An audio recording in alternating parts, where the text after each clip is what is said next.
any mission and a brief description of the topic area. Yeah, good morning. Drew Thomas, his computer is starting up right now as we speak. So I'm going to kick this off for topic area 6. Before we get into the question and answers, we just want to run through the next slide, which is the NE mission. So the reason for the NE mission is that most topic ideas are acceptable as long as they align with the overall mission of the Office of Nuclear Energy. And that is so that topic and ideas keep existing U.S. nuclear reactors operating. Keep that in mind. Align with the deployment of new nuclear reactors. Align with the securement and sustainment of the nuclear fuel cycle, and also keep in mind the expanding international nuclear energy cooperation. And in addition to that, there are some topics that are not a priority of the Office of Nuclear Energy's mission, and those are things like medical physics, nuclear fusion, nuclear forensics, and environmental management. So Drew, I ran through those really quick, so if you want to take it from here, it looks like you're online.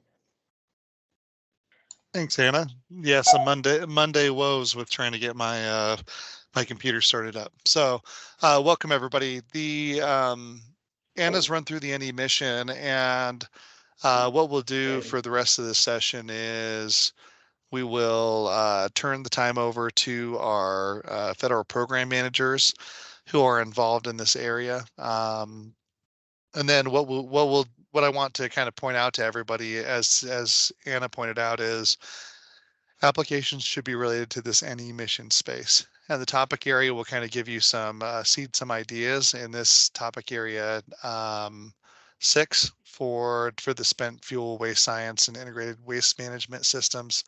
The idea here is that we'll be having our program managers provide some information on the programs that they run at DOE. Give you a basic idea of some of the things that might be going on, things that DOE has identified as important. What we want to make sure as we go through those types of conversations that you understand if you'd like to make contact with the DOE program that is or programs that are related to these areas, you're welcome to do so. If you have already identified your own gap and know where kind of know where you want to propose, you're welcome to do that as well. These are evaluated based on technical merit, not necessarily DOE program priority. So that means that you know, whether it's a gap that you've identified or a gap you've seen the program has identified that you're trying to fill, both are acceptable ways to respond to this this funding opportunity. With that, I see we have a couple of folks here from our spent fuel group, and I see we have Bill Boyle here.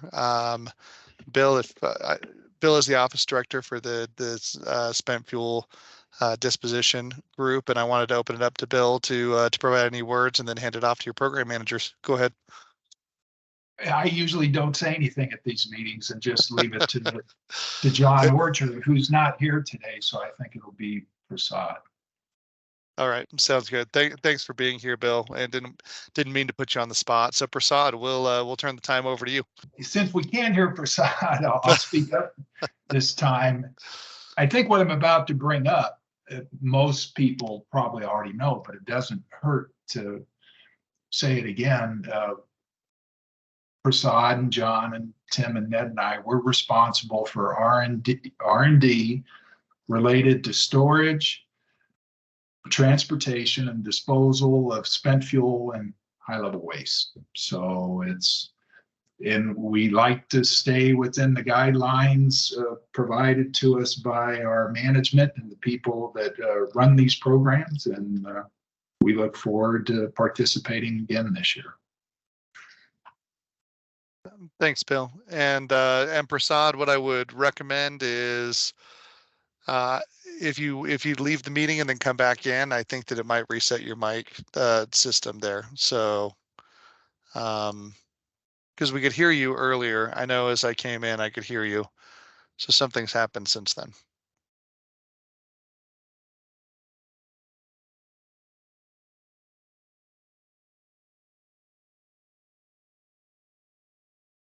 All right, as Prasad works through calling in or getting his audio working up, what we'll do for our time frame here is, and here we go. I think we've got a phone. Go ahead, Prasad. Drew, can you hear me? I can hear you now. Okay, I'm on the phone, so let me get. Okay.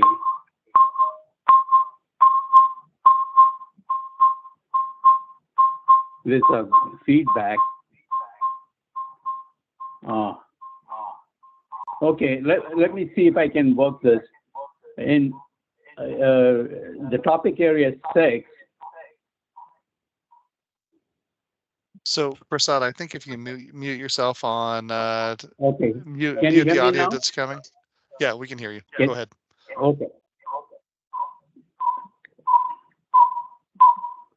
So in area 6, we are covering 2 areas. One is what's called disposal research, and the other part is storage and transportation. With regard to the disposal research, we deal with. Can you still hear me? Yes, we can still hear you. Okay. Okay. So what we do in the disposal research is about trying to dispose spent fuel and some of the DOE high-level waste in deep repositories about a mile or so underground. And this is in various geologic formations, and particularly we are focusing on generic issues related to argillite or crystalline and or salt. Some alluvial studies are being done also, and then there is activity related to subsets of these argillite like shale and things like that. On the other side of the storage and disposal, storage and transportation, we are looking at multiple things regarding how long-term storage can affect the waste, the containers that hold this waste, and particularly we have been concerned about things dealing with long-term environmental corrosion. And after that, we are also looking at transporting these containers to different locations, and this is over a long period of time, and eventually to a repository site. This situation provides significant challenges for studies not done before, particularly long-term storage and then transportation. We do have programs in this area doing shaker table tests and other things dealing with transportation loads, and also how we can look at the interior of these containers without destructively intruding into them. So those are the things we have been looking at, and if you see in the past 10 years, we have had programs with both all the university and SBIR programs, as well as our programs run at the national labs. There are many reports that have been developed, and we have an inventory of reports, both for the disposal research as well as for the storage and transportation. We have had some good results over the past 10 years from work done at the national labs as well as the universities, and some special studies from SBIR programs. Most of the SBIR programs that have functioned well is things like non-destructive examination for storage and transportation, looking inside the containers, trying to do repairs, on-site repairs of any detected cracks or stuff like that. So that has worked well. In the area of disposal research, we have concentrated on the geomechanics, geochemistry, and geo aspects of material behavior and transport of potential radionuclides leaving a waste package and going into an accessible environment.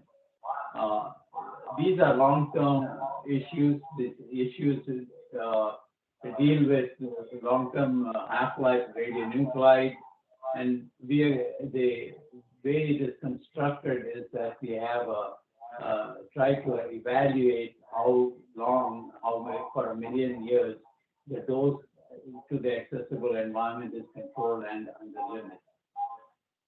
Where the research aspects of these come in is looking at the near package areas, that is supporting materials that contain the waste, which is initially some steel construction, and then after that is a backfill, and the backfill is predominantly we are looking at clay-based bentonite.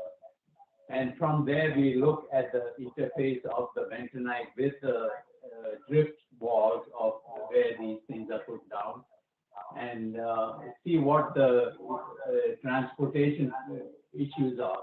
So there are two parts there too. One is containment within the area of the EBS, which is the engineered barrier system. And then once the radionuclides are released in the water chemistry within the area, it is about advective transport or diffusive transport to the over a long period of time through multiple medias within the geologic structure. It is very challenging to look at these things simply because the uncertainties associated with these things are tremendous. So when we are looking at the various processes that are involved in waste isolation, we consider things, how well do we need to know a certain process in terms of the long-term performance. Now, just that the fact that we don't know a particular process is by itself not important, as long as it is a contributor to the dose or the performance in the long-term repository life.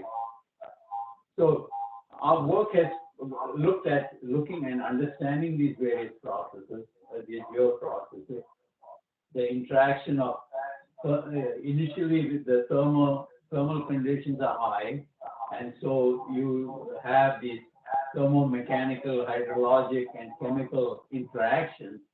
And we have studied some of that to a fair degree, but we also look at and see if there is an opportunity to see anything that we may miss, or to be able to consolidate some of these phenomena in a much more performance-related aspect. So we have besides the basic research on each of these processes and events, we also have what's called GDSA, which is the Geologic Disposal Safety Analysis. That's in a computational model setup, and we have used through Sandia developed a program called P-Flowtrend. Some of you may be aware of that, and we are using that as a mainframe method to integrate all the processes and compute the long-term performance. So there is, again, just going back into the disposal part of the research, we are looking at individual processes in the engineered barrier system, which is particularly to provide function of isolation early part of life of the repository, but then it also contributes in the long-term disposal research. And the natural barrier is supposed to hold all of the disposal isolation characteristics for what we are trying to embark on. So, so those are the major areas I've just touched upon generally. And to give you some insight into this, we have developed some reports over the many years, and particularly there's a roadmap, and then for both the disposal research as well as for the storage and transportation. And we have addressed key issues in all of those, the gaps associated, identified in those reports. And then we have a 5-year plan, which we update every year, particularly in the disposal research. So there is information available there in the documentation, and we can assist you in looking at some of these things. But I would advise particularly the newer folks coming in, try and look at some of the old reports and try to understand what we have done so far, including the NIAP programs, the nuclear university programs. There's a wealth of information out there. And look forward to listening to your question, and to the degree we can answer any of that, I'm open to listening at this point. Thanks, Drew. Thanks, Prasad. I would recommend muting your phone while we take questions. And then the feedback is happening, Prasad, because the audio from your computer is going into your phone. So if you mute your computer when you talk and then mute your phone when you're not talking, or step away from your computer a little bit, I think that would work well. Yeah, I'm away from the computer. Yeah, that's much better. Yep. Yeah, the feedback is much lower. Okay. So thank you, Prasad, for that overview. Even though there was some feedback, we could hear quite well.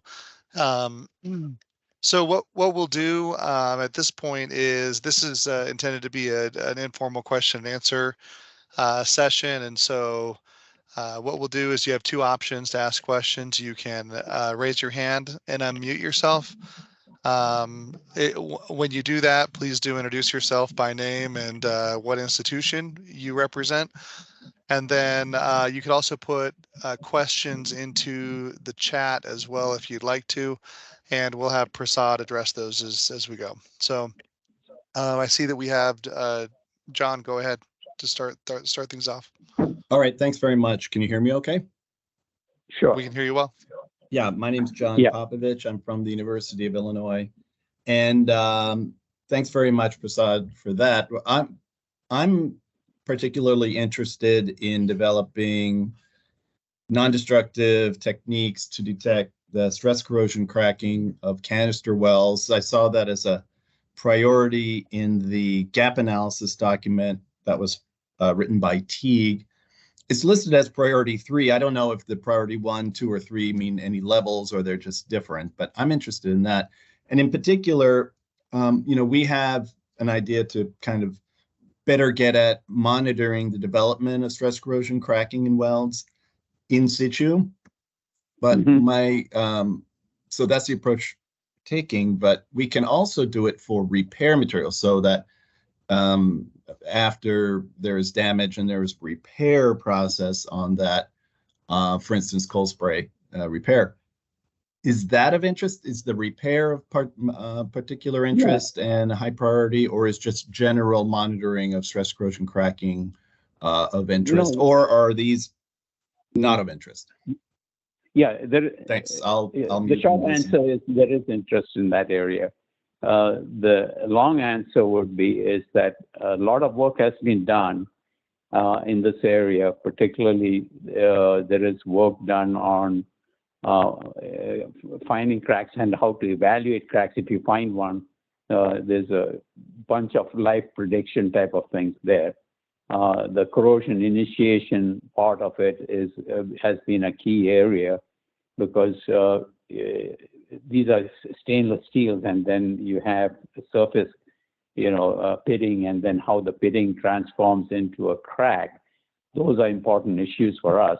Now, detection of those are also equally important. When does an incipient crack take over? So again, the methodology associated with it is, it's acoustic. There's work done in acoustic emissions. There is work done in ultrasound work there too. So I would suggest that try and look into what's been done also. So when you come through with a proposal, we'd like you to have something new to offer. My advice is make sure take a look at what's been done, and the area you're citing is important to us.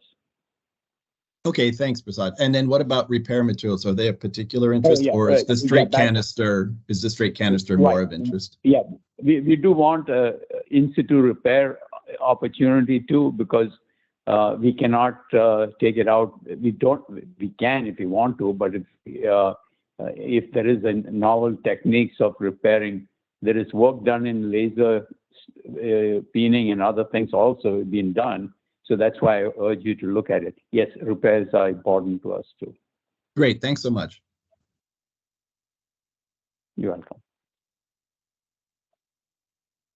All right, thanks, John. We'll continue taking questions, whether that's through chat or here just live in person if you raise your hand. We will hang on until all questions have been asked. We have 90 minutes allocated, but we'll wrap things up as questions start to wane. So I'll give you all a moment to formulate your questions, raise your hand or toss them into the chat. All right, Unja, go ahead. Hi, this is Unja Kim. I'm at UTEC. I have two questions actually. One is at some point the PIE and team members are supposed to be anonymous. What about this time? What's that? I didn't. Yeah, Prasad, I'll take this one. So Okay. this is a rule that used to be used to allow us to do a semi-blind review process. We don't do that anymore, Unja. So you can name team members, name institutions, name labs or capabilities that you have in your application, both at the pre-application and full application stage. Right. Thank you. That's very good. Another one is like one of the change in this call is IUU program. Is there any disadvantage of not having it? Because this time, I think the time is a little bit short to include in all that program. Like, I mean, I think it's a little bit short to plan the IUU implementation in this case. So is there any advantages or disadvantages having or not having IUU program? Yeah, so for the REU program, the only requirement in the pre-application phase is to check the box on whether you intend to develop one for your full application. So there should be time if you do want to go that direction, developing one for your application that would be due in December, which is the full application. I will say that there is no, the REU is going to be evaluated as an integrated part of the proposal. And so I fully expect that there's going to be applications that are successful that don't have REU program funding requested. And I'm sure that there will be some that do have REU funding. It's going to be evaluated as part of the overall technical approach of the project. And so I would say, I wouldn't say there's an advantage or disadvantage. It's really how your proposal is going to be structured and if it would be advantageous for an undergraduate research program or not. So it's really up to you. I see. In that sense, also, how big the size should be? Like 5 students, 10 students? Yeah, it's the overall REU supplement is $100,000, and that's spread over the 3 years. So it's we'd expect a few students. It depends on how you structure that REU program. If it's a summer program, it would, the costs would likely be higher, so you could probably have fewer students. If it was more of an on-campus REU style program, maybe that would give you more flexibility to have more students. So it's intended to be flexible. The cap is on $100,000 over the 3 years. All right. Thank you so much. Yep, no problem.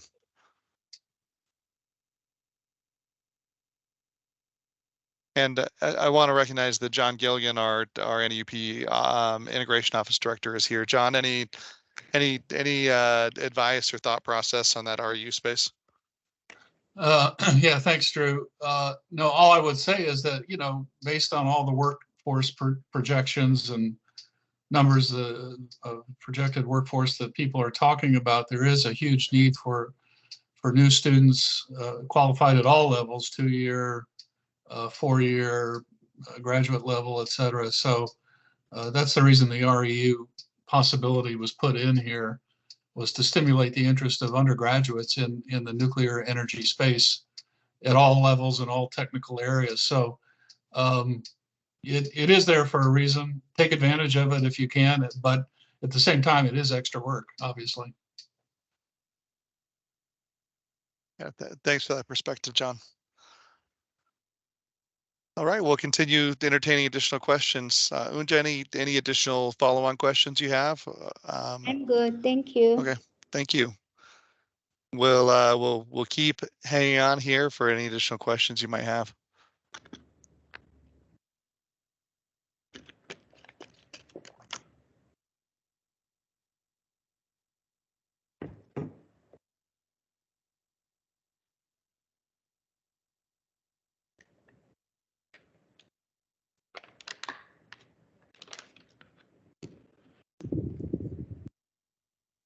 John, go ahead. I am, well, since no one's talking, I'll just ask another one, if no one minds. That's great. John, Yeah, no problem. Ask as many questions as you want. John Popovich, University of Illinois. This is a more general question, and I don't know if you'll be in a position to answer it.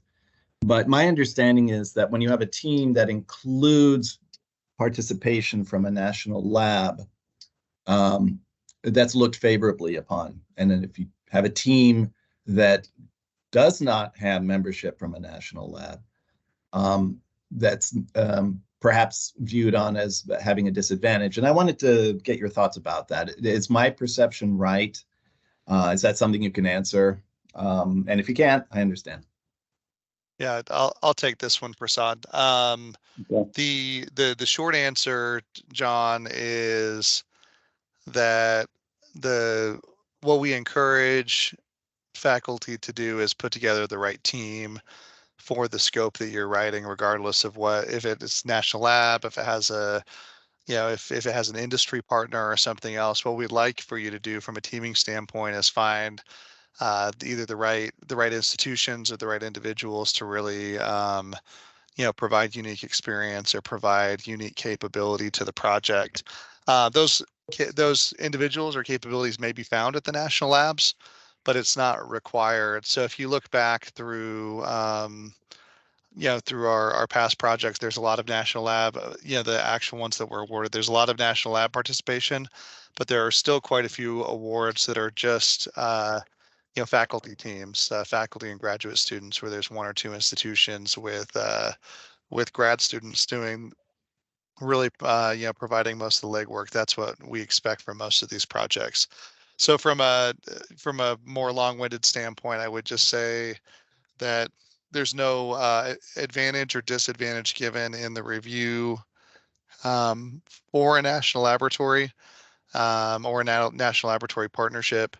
In past cycles, when there's been a program priority rating for our university work, one of the questions that was asked in the past for program managers is how well does the idea or the proposal integrate into the program, and is it duplicative of other ongoing work? So, there may be a perception there that having a connection with the national laboratories would give you that insight. But that's not a criteria in this current CINR funding opportunity call. So that's why I kind of prefaced at the beginning before Prasad talked about, if you're interested in being more integrated into that lab space and some of the direct funded work that's going on at the National Laboratory System, to make those connections and to find those gaps. And if you have your own ideas, you've identified gaps, from your own literature reviews or your own experience, then those are just as viable. So I hope that's a little bit of a long-winded answer, John. I hope that gives you some perspective. And please feel free to follow up. Yeah, no, that's really clear. Thanks very much. Hey, Drew, this is Aaron Robel.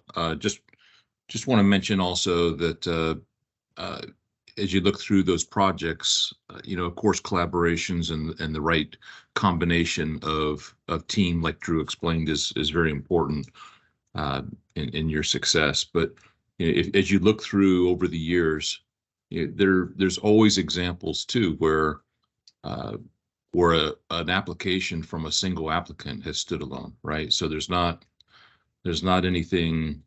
It's just the work and the team, and so all things considered, there's a lot of different scenarios depending on the scope, the work, just everything taking into consideration. So we do see some that come through that actually are selected that they're doing it all in house.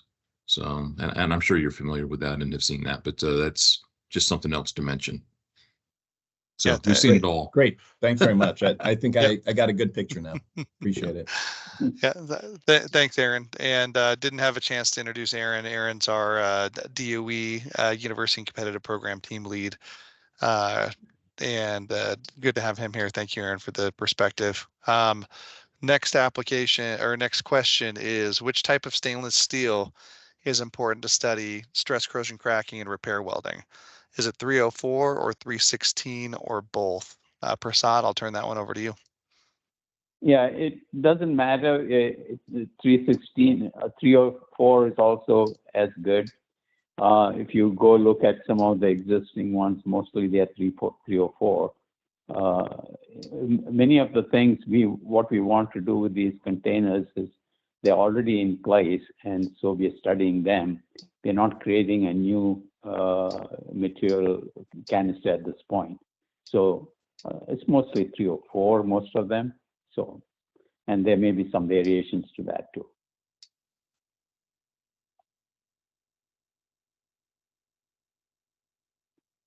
Is that sufficient for what you asked for? Yes. Okay. Thanks.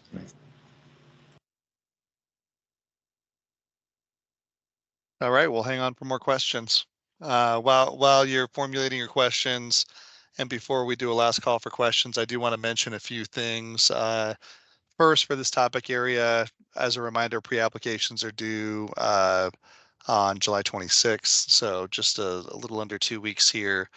And this is not our only opportunity for interaction.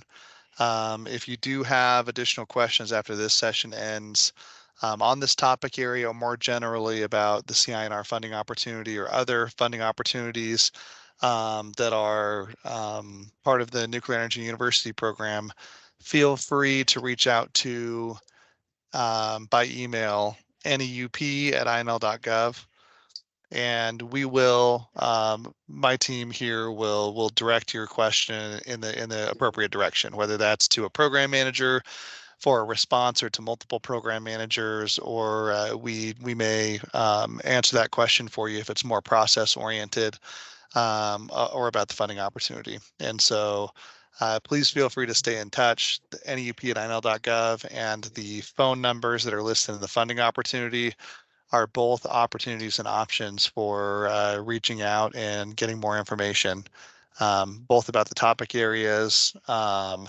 about program resources, which are here listed in the topic area with those roadmap reports, or about process questions about how you apply what the rules are surrounding the different opportunities, those types of things. So with that, we will take a last call for questions. I'll sit silently here for about a minute or so to see if we get any more questions, and if we don't, then I'll let Prasad and the rest of us head out, and we can answer questions by email after that.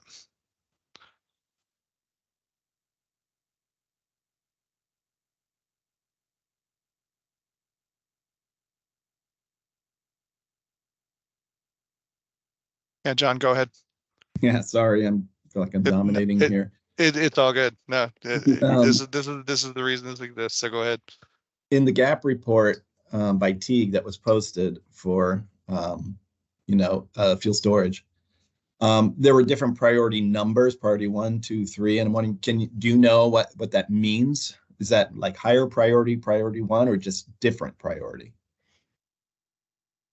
Yeah, all these priorities are with interest to our gap, which needs more uncertainty associated with that particular item, is what we usually tend to higher priorities provided. Something we don't know enough about, or something that needs resolution, and something work not done, and that stacks up with the higher priority. And it's also it's important to safety. That's the one of the drivers for our prioritization stuff. All right, thanks. I won't ask anymore.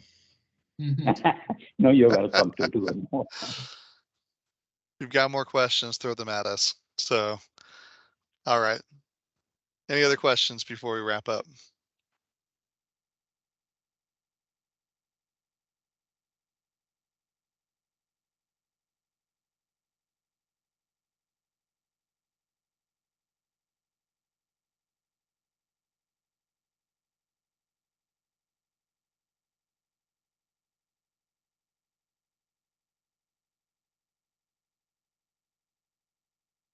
All right.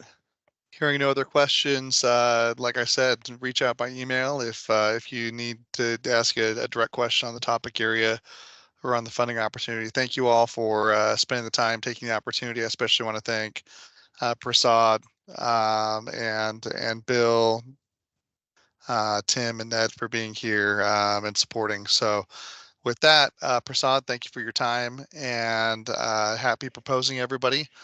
We're excited to see and hear about all of your new ideas. So with that, we'll wrap it up. Thanks, everyone. Thanks, Drew. See you then. Bye. Thanks, Drew. Thanks, Prasad. Bye.